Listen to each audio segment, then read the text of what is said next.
You're all very welcome back to the Justice for Aaron campaign. And indeed, it's always good and when we can start with good news. And of course, the news is that yesterday, the 10th of March 2025, James Flynn was acquitted of conspiracy to bogle, and which linked to a blue Passat that was allegedly used in the Northern robbery. Notwithstanding that, James Flynn has been acquitted. Now, for some reason that we're getting a very difficult to get an explanation for, is that Jimmy is still incarcerated in prison. He was remanded by the trial judges for a week in order to give the prosecution an opportunity to decide if they were going to go for a retrial in this case. So again, it's sort of unexplainable. It's sort of ad hoc justice as far as we see it. There may very well be a legal precedent, but the people we've spoken to last night and this morning can't see why there was no reason why James Flynn didn't walk free yesterday.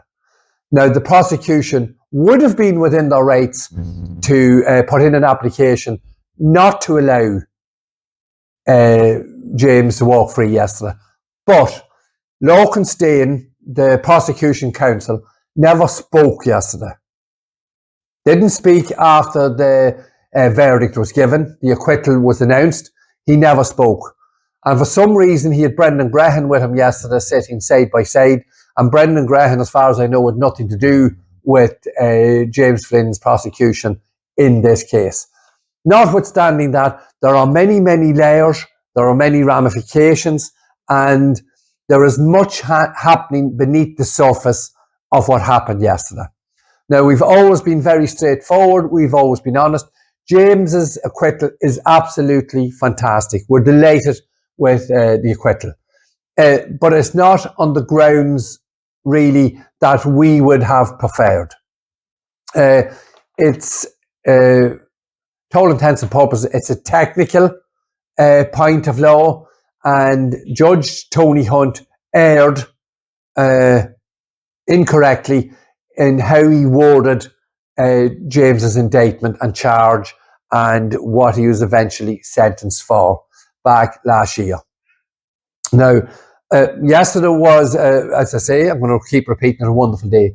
But more importantly, what we must highlight is the absolutely immense acquittal of James Flynn and Brendan Traynor almost 12 months ago from having any involvement in the Northern robbery at Lordship Credit Union on the 25th of January 2013.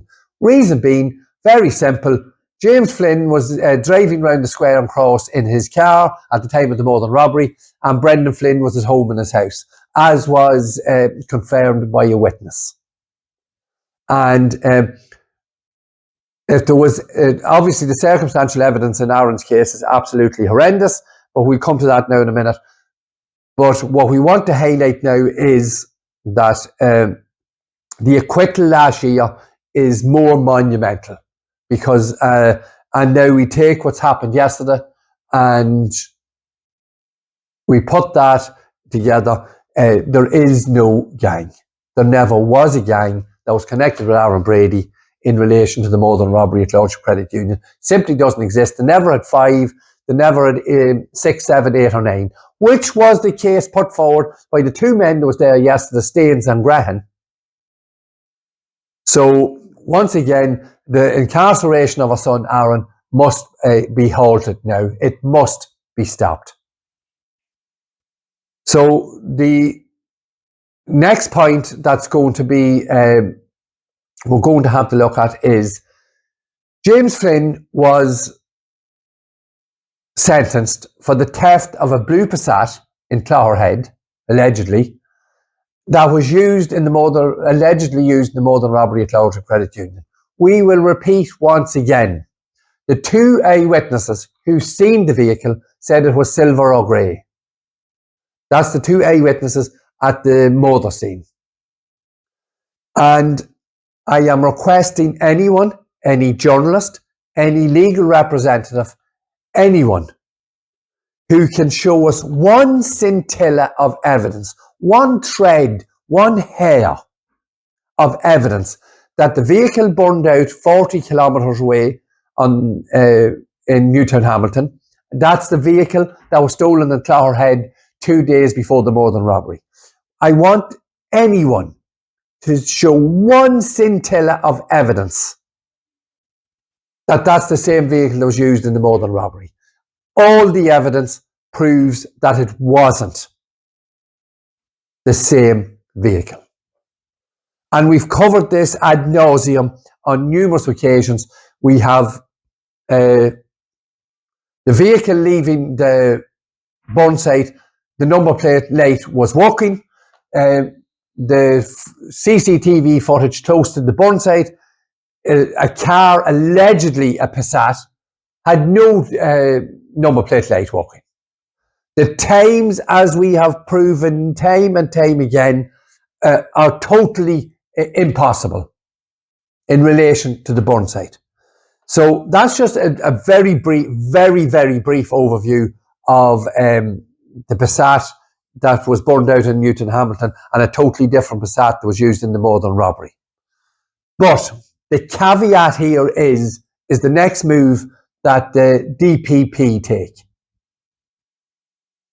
Now, if the DPP do not go any further and retry James Flynn, it means that they know and they are admitting that their circumstantial evidence is totally flawed, is tampered with, and all those who pervaded in the court, Mr. Stain, Garda Kenna, Phillips, and Brendan Graham, the people who pervade the evidence to the court, who delivered that evidence to the court, are all in contempt of court because every single one of them knows that the evidence was tampered with. And obviously, this is the same evidence that was used against Darren. And if they do attempt to retry James Flynn, we will have the opportunity, and we most certainly this time will not allow the legal teams to ignore the blatant manipulation of evidence. It is there in black and white. And only for the campaign and the evidence we uncovered and put forward during James Flynn's trial, that information was central to James and Brendan's acquittal. All the different evidence, all these pictures that are going around here in relation to times and when the car was stolen in Clogherhead, the burn site, and the details of the evidence from eyewitnesses. So once again, absolutely delighted for James. Hopefully we'll move forward next week and James will be home with his wife and his kids and with his family. And then obviously the next and final move is to bring Aaron home to his wife, his child and his family. This has to stop because once again, this boils down to the total disrespect, and what happened yesterday in court is again complete abhorrent behaviour in the memory of Detective Det.Adrian Donohoe. A man lost his life in the line of duty here. And we are showing quite clearly that the people who committed the murder, carried out the robbery, are walking free. And there are innocent men locked up today because of the nefarious and illegal actions of Garda Síochána and Brendan Graham and Lorcan Stain. These are the men who are propelling it. So we will keep everyone abreast of what happens over the next 4 to 7 days, and hopefully we look forward to seeing Jimmy out and about and back with his family, and we're going to keep moving forward with Aaron's campaign. James's release has gathered good traction on social and on Aaron's social media pages. Please continue to like, comment, and share. Please share Aaron's story. We need to get it out there. We can see that there are pressures on this man, Logan Stain.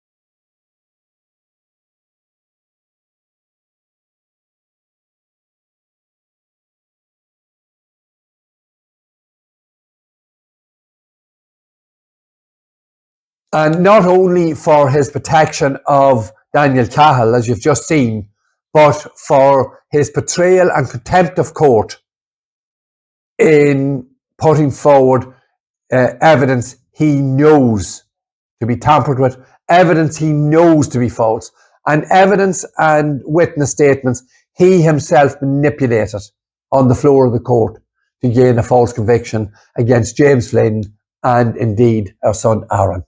So thank you for watching. Please like, comment and share, and we'll see you all in the next video. Thank you.